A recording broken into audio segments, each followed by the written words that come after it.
por lo menos 12-13 años y de lo cual no hemos vuelto a hablar. Yo estuve jugando a baloncesto muchos años, desde los 7 hasta los 20 más o menos, 14-15 años jugando a baloncesto. Y hicimos un grupo de amigos que formábamos la cantera del CAI Zaragoza, el equipo de baloncesto de allí, y pues bueno, por decirlo suavemente, en Zaragoza no teníamos rival, no teníamos competidores, porque bueno, nos mezclaron a los más diestros en el mejor equipo, por así decirlo. Quiero decir, las victorias eran siempre apabullantes, ¿no? Y por estas fechas, hace 13-14 años, creo que estabas en León, no sé si en alguna presentación, en la feria o con varios autores, y me contaste que ese día también era sábado, porque jugábamos en Zaragoza un sábado por la tarde, a las 8, a las 9 de la tarde. Estabais varios autores y os dijo el alcalde o los responsables de la feria, no recuerdo muy bien, que estaba en la ciudad de León Zapatero, que entonces era presidente. Y Zapatero contactó con el alcalde, con los responsables de la feria y les dijo a estos autores que quería tomar café con ellos. Y José Luis, te digo que no hemos vuelto a hablarlo.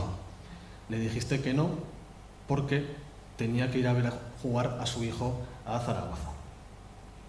Fíjense, para ustedes, José Luis pues siempre será este hombre pues, que escribió Los Austrias o El Trono Maldito o El Cid.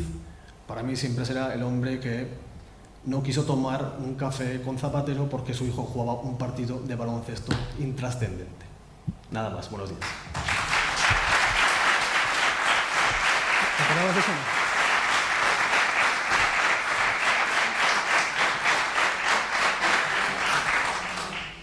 Pues sí es verdad que luego tuve café 2 veces con Zapatero. Sí es verdad, una en Zaragoza y otra en Madrid con un trabajo. Pero sí es verdad que yo fui sin quedarme a comer con el presidente del gobierno porque jugaba Alejandro un partido de baloncesto a la última hora de la tarde y yo tenía que salir por la mañana tempranito después de desayunar de León para llegar a ese partido de baloncesto. Era un gran jugador de baloncesto, era un base fantástico. Bueno, sí, la mesa, por cierto, jugamos porque venía yo de padre con mi mujer, jugamos por lo menos 3 o 4 campeonatos de España de selecciones autonómicas aquí en Santiago de Compostela. En el Monte de Gozo. Vale. Solamente 10 minutos para completar alguna cosita, ya que somos coautores de la novela. También digo que Alejandro está estos días un poco griposo, con gripe, con pastillas, y todavía es mal agradecer que un autor venga a vivir en unas condiciones sanitarias un poco deficientes. Pero bueno, luego a la capa. Yo también lo he pasado muy bien escribiendo esta novela con mi hijo, con Alejandro Corral, porque además no es mi única experiencia en escribir novelas con otros autores. Sí que he escrito algunos artículos de investigación, algún libro, que es normal, ¿no? Lo hacemos casi todos los que nos dedicamos a este mundo de investigación, pues compartir una historia de España, una historia de Andalucía, una historia de Aragón, pues repartirnos el trabajo entre varios autores. Pero yo escribí una novela, tenía experiencia a medias con Antonio Piñero, al cual aprecio, no sé si está por aquí, al cual aprecio y quiero mucho, y tenía ya esa experiencia. Pero claro, escribir una novela con una persona de la categoría intelectual de Antonio es diferente a escribir una novela con tu hijo, que también tiene una gran categoría intelectual, pero además está ese componente sentimental, evidentemente. Y yo pensaba que aquel reto medio en broma, medio en serio, que acabó siendo este libro, iba a provocar algún conflicto, no solamente, nos llevamos 31 años, un conflicto generacional, desde el punto de vista biológico, también desde el punto de vista literario, sino porque somos padre e hijo y estamos pues conviviendo juntos, ¿no? Todos estos últimos años. Y al contrario, ha sido realmente fantástico. No hemos tenido, bueno, alguna cuestión, algún debate sobre cómo emplear un adjetivo, algún personaje, pero ha sido realmente fantástico. Ni un solo encontronazo, ni un solo roce, lo cual me ha extrañado bastante, ¿no? Porque, en fin, siempre hay ese salto generacional. Yo le he hecho mucho caso a él me ha hecho bastante caso a mí y ha ido la cosa muy bien. El personaje es realmente fascinante. El batallador es un rey de Aragón, que también fue rey de Pamplona, heredó ambas coronas, pero fue rey de Castilla y rey de León. Es decir, de todo, salvo los condados catalanes, todo el territorio hispano-peninsular, en algún momento determinado, entre 1104, cuando sube al trono Alfonso el Batallador, y 1134, cuando muere, esos 30 años, en algún momento todos los territorios peninsulares cristianos estuvieron bajo la corona del Batallador. Pero en nuestra historia la manipulación ha sido tremenda. Y así como en Cataluña se manipula la historia, pues llamando conceptos rarísimos, como yo he denunciado, como corona catalana-aragonesa, etcétera, etcétera, pues en Castilla también se ha hecho lo mismo. Y más todavía si cabe. Y desde Castilla, ya desde el siglo XVI, y antes incluso, probablemente empezó esa especie de laboratorio de historia que fue la Escuela de Traductores de Toledo y sobre todo los historiadores que escribieron la gran y general historia con Alfonso X el Sabio. Ahí comenzó a identificarse la historia de toda España, mejor dicho, de toda Hispania, incluido Portugal, con la historia de Castilla. Y Alfonso Batallador, que fue rey de Castilla, que firmó hasta el último día de su vida los documentos como rey de Castilla, y mientras él firmó como rey de Castilla, nadie se atrevió a firmar como rey de Castilla, ni incluso su hijastro, Alfonso VII, que firmaba como rey de León hasta que murió su padrastro, Alfonso el Batallador, ha sido borrado sistemáticamente de la lista de los reyes de Castilla, como si no hubiera sido jamás. Es decir, se ha falsificado, se ha borrado, se ha hecho una damnatio memoria al estilo latino de los romanos, se ha borrado a este personaje de la historia de Castilla. Pero es un personaje fascinante. Tiene cuatro grandes perfiles que digo en resumen 5 minutos, y voy a ser preciso con el tiempo. Tiene ese perfil de batallador, de guerrero, gran conquistador. Él conquista Zaragoza, conquista Soria, la incorporó al reino de Aragón, que no al reino de León. Conquista Medinaceli, conquista Sigüenza, Molina de Aragón y por supuesto todo el Valle del Ebro. De ahí el nombre de batallador. Libró 30 batallas, venció en 29, solamente perdió la última en Fraga, el 22-23, duró 2 días, 22-23 de julio de 1134, ya resulta de esa derrota en Fraga, ya tenía 60 años por ahí, pues sufrió unas heridas y probablemente de pena, de desolación, murió 6 semanas después.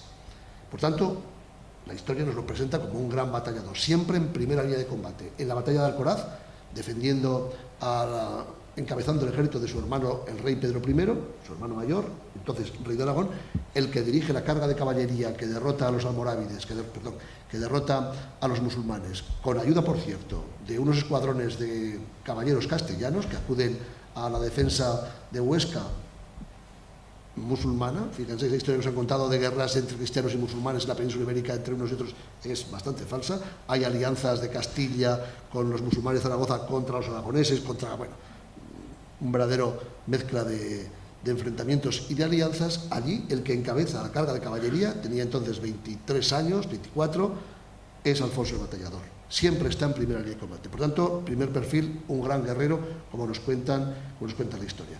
Tiene un perfil legislador, menos conocido, quizá menos utilizado. Alfonso I Batallador se da cuenta de que él puede conquistar un territorio por las armas, conquista Zaragoza, el Valle del Ebro, etc., ¿no?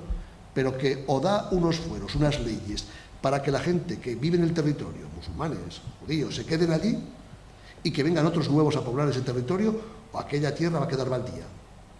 Y concede una serie de fueros a Zaragoza, el privilegio de los 20, a Soria, a Daroca, a Calatayud, los conocemos los documentos, los fueros asombrosos. Concede 2 cosas fundamentales para que la gente poblara o repoblara el territorio. Libertad. Cuando yo comencé hace muchos años a trabajar en la historia de Aragón y veía lo que ponía, lo que decían estos fueros, yo es que no me lo creía. Porque Alfonso el Batallador le daba libertad a la gente que fuera a poblar Daroca, por ejemplo, o Calatayud. Libertad. Ahora nos parece algo habitual, ¿no? No había nadie libre en Europa. En la Europa feudal, nadie. Todo el mundo dependía de otro señor. Los lazos de dependencia personal en la sociedad feudal son fundamentales. Siempre había alguien que dependía de un señor, incluso el rey que dependía de Dios. Pero siempre hay unos lazos de dependencia, y de dependencia personal. Dice un axioma feudal: el vasallo de mi vasallo no es mi vasallo. No había una cadena jerárquica, diríamos. Eso de la pirámide feudal hay que cuestionarlo un poco. No había una pirámide jerárquica, una cadena jerárquica. Había unos lazos de dependencia personal. Tú siempre dependías de un señor. Cualquier persona dependía siempre de un señor. Lazos de dependencia personal.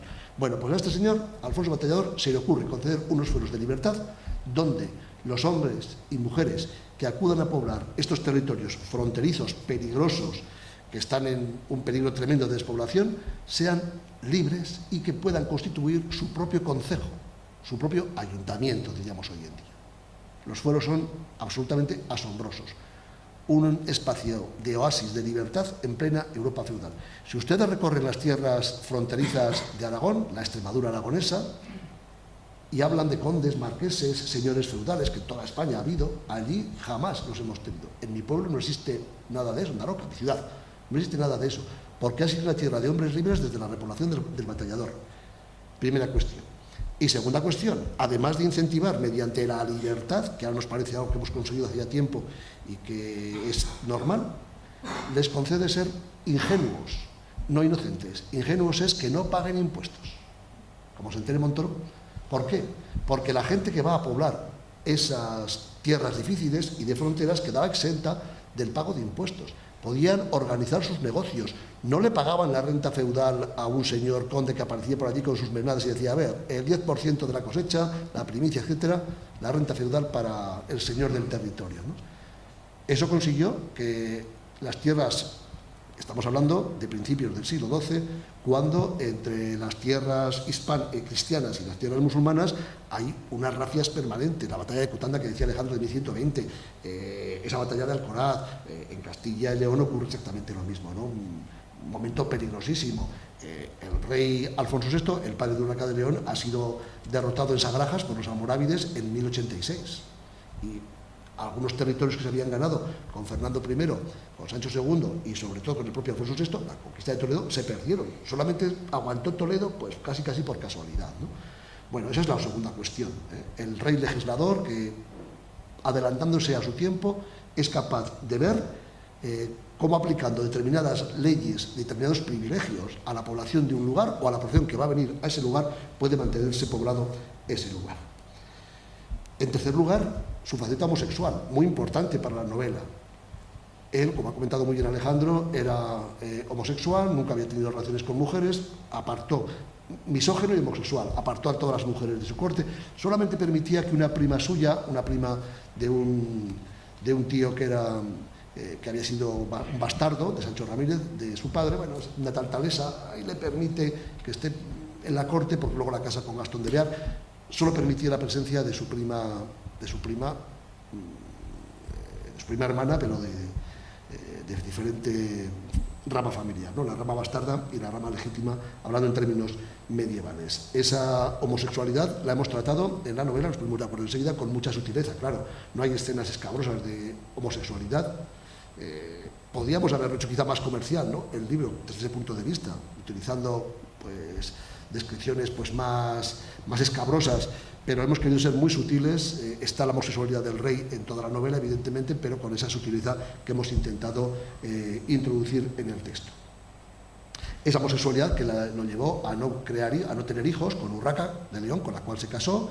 Urraca estuvo en Aragón algún tiempo, luego ya se disolvió el matrimonio, se declaró nulo y ella volvió a las tierras de León. Pero fíjense, si de ese matrimonio de la reina Urraca de León con el rey de Castilla, Pamplona y Aragón, Alfonso el Batallador, hubiera nacido un hijo, ese niño hubiera sido el heredero de León, de Castilla, de Pamplona y de Aragón. Se hubiera unificado dinásticamente casi todo el territorio cristiano. Los condados catalanes quedaban un poquito al margen, aunque seguramente la dinámica hubiera sido otra, bajo una sola corona, bajo la misma corona, 350 años antes, poco más, que con los reyes católicos. Y por fin, el cuarto perfil que hemos tocado en la novela es el perfil mesiánico del Batallador. Es un personaje asombroso. El Batallador se hace cargo del reino de Aragón con 30 años, 31 años. Entonces, ya saben que por ahí las cifras bailan un poquito, ¿no? Quizá 32 años. Se convierte en rey de Aragón, un hombre que ha estado toda su vida guerreando en el campo de batalla, pero que ha tenido una educación para su tiempo bastante exquisita. Él fue entregado con 6 años, 5 o 6 años, siempre bailamos 2 o 3 años las fechas, ¿no? A un monasterio, el monasterio de San Pedro de Siresa, allá en el Pirineo, en el Valle de Echo. Después estuvo en otro monasterio, San Salvador del Puello, muy cerquita de Jaca, y acabó estudiando durante 6 años, quizás 7, en el monasterio de San Juan de la Peña, donde recibió, por parte de los mejores maestros de la época, canónigos de Huesca, etcétera, estudios de matemáticas, de aritmética, de astronomía, de derecho, pero también, evidentemente, aquellas habilidades que necesitaba un rey, fundamentalmente esgrima y equitación. Es un personaje que tiene esa obsesión de la guerra, de la conquista, pero aquí el cuarto aspecto, el mesiánico, que tiene la obsesión por conquistar Tierra Santa, por conquistar Jerusalén. Recuerden, estamos a finales del siglo XI y en 1095, en las campas de Clermont, la actual Clermont-Ferrand en Francia, el Papa predica la llamada a la Primera Cruzada. Alfonso Batallador, con 15, 16 años, es nombrado, él no va para eclesiástico, no le gusta la iglesia, prefiere la milicia, y su padre Sancho Ramírez lo nombra señor de Biel, un pequeño municipio, un pequeño señorío en las Altas Cinco Villas. En el otoño de 1086 se predicó una cruzada contra Tudela. La primera cruzada de la cristiandad fue en 1064 en Barbastro. Los cruzados conquistaron Barbastro, lo mantuvieron durante, que era musulmana, del reino de Zaragoza, lo mantuvieron bajo dominio político cristiano durante 9 meses, y Al-Muqtadir, el constructor de la aljafería, lo recuperó. Luego se conquistaría más tarde por Pedro I, por el hermano de Batallador. Y la segunda cruzada que se predicó fue contra Tudela, para la conquista de Tudela, que en 1086 era musulmana. Bueno, este muchacho de 14 años, que es señor de Biel, un pequeño señorío que le ha dado su padre el rey allá en el Prepirineo de Aragones, recibe en su castillo de Biel, está documentado, a jóvenes guerreros, hijos de duques, de marqueses, de condes franceses, que vienen a la conquista de Tudela, a la cruzada de Tudela. Solo sabemos eso. 2 de ellos al menos estuvieron unos días en Biel. Guthrum de Perche, luego será vizconde de Perche, un normando, y Gastón de Bear, que será vizconde también de este señorío, de este vizcondado, que está justo al otro lado del Pirineo, entre Navarra y Aragón, al otro lado de la frontera francesa, de la frontera actual entre Francia y España.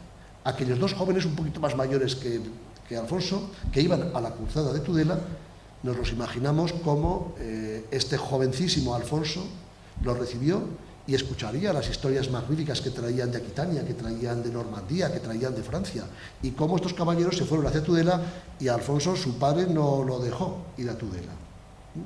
Me lo imagino mordiéndose las uñas porque él con 14 años quería guerrear y su padre no le dejaba. 19 años después, cuando se convirtió en rey de Aragón y conquistó Zaragoza en 1118, Gastón de Bear y Guthrum de Perche, que habían estado en su castillo unos años antes, vuelven a ayudarle a conquistar Zaragoza. Y ambos, Guthrum de Perche y Gastón de Bear, que han fracasado en la conquista de Tudela, entraron en Jerusalén el 15 de julio de 1099. Imagínense todo ese ambiente que este muchacho está viendo pasar por delante de sus ojos, pero que él no puede ir ni a Tudela, ni después, se lo prohíbe el Papa a los reyes de Hispania, a conquistar Tierra Santa. Ese aspecto mesiánico lo llevó a realizar una serie de hazañas de conquista prodigiosas, entre ellas un viaje por la actual Andalucía entre 1125 y 1126, con el cual llegó a asediar, ojo, Valencia, Murcia, la propia ciudad de Granada, la mantuvo asediada en enero de 1126 sin poder conquistarla. De allí se dirigió al mar, pasó por Lucena, libró una batalla cerca de Lucena y de Cabra, llegó hasta el mar y realiza, acabo en un minuto, 2 actos prodigiosos, que son simbólicos. Uno, cuando llega a las playas de Granada, de la provincia actual de Granada, entra con su caballo en el mar. Nos cuentan las crónicas cómo el rey espolea su caballo y se mete unos metros en el mar, hasta que llega a una cierta profundidad, y sale. Allí al lado hay unos pescadores, musulmanes, claro, con su barca. Y el rey, Alfonso Batallador, les dice que salgan al mar, él se monta en la barca a pescar, y pescan un pez. Cuando vuelven a la playa, Alfonso Batallador se come ese pez, es el rey pescador. 40 años después, 30 años después de la muerte, 20 años después de la muerte del Batallador, empieza a surgir por toda la corte de Aquitania incentivados evidentemente estos juglares y trovadores por la propia Leonor, que ha conocido al batallador, que es de la familia, es sobrina segunda del batallador, corre una historia fantástica. La más fantástica historia, esta tarde hablaré mucho más de ello, de la Edad Media, que es la historia del Santo Grial. Unos caballeros reunidos por un rey llamado Arturo, que 12, como los apóstoles y Cristo, que van a buscar el Grial o el cáliz. En algunos de estos textos, el cáliz aparece custodiado en un castillo de las montañas del norte de España. Hay 1000 kilómetros desde Cabo de Creus hasta Finisterre, ¿no? En las montañas del norte de España, que está custodiado por un rey que se llama Amfortas.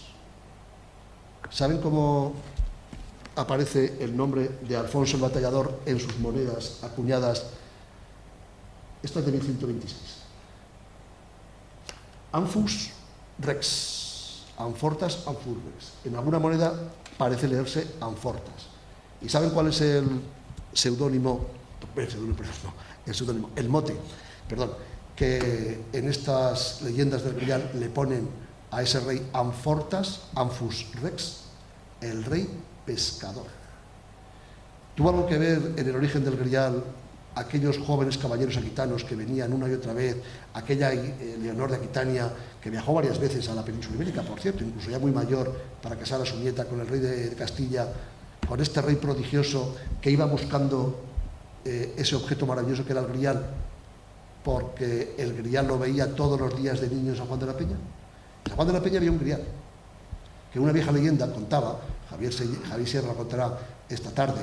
Había un Grial, todavía existe ese Grial, contaba una vieja leyenda que ese Grial lo había traído desde Roma un presbítero llamado Lorenzo, y que había viajado por el Pirineo ocultándose de los musulmanes, que lo querían conseguir. Ese Grial estuvo en San Juan de la Peña, y todos los días, esos 6 años que estuvo de novicio Alfonso Batallador en ese monasterio, lo veía. Ese cáliz está ahora, esa cáliz de piedra, de ónice, está en la Catedral de Valencia. Entran ustedes en la catedral y a la derecha hay una capillita, allí está ese Grial que los reyes de Aragón regalaron al final, Alfonso V regaló a Valencia. Ya sé que hay muchos Griales en Europa, hay más de 300, hay uno en León, que nuestra gran amiga Margarita Torres ha hecho un libro sobre él, ¿no? No importa cuál sea el verdadero, si es que hay alguno que es verdadero. Antonio esta tarde hablará de ello con mucho más conocimiento.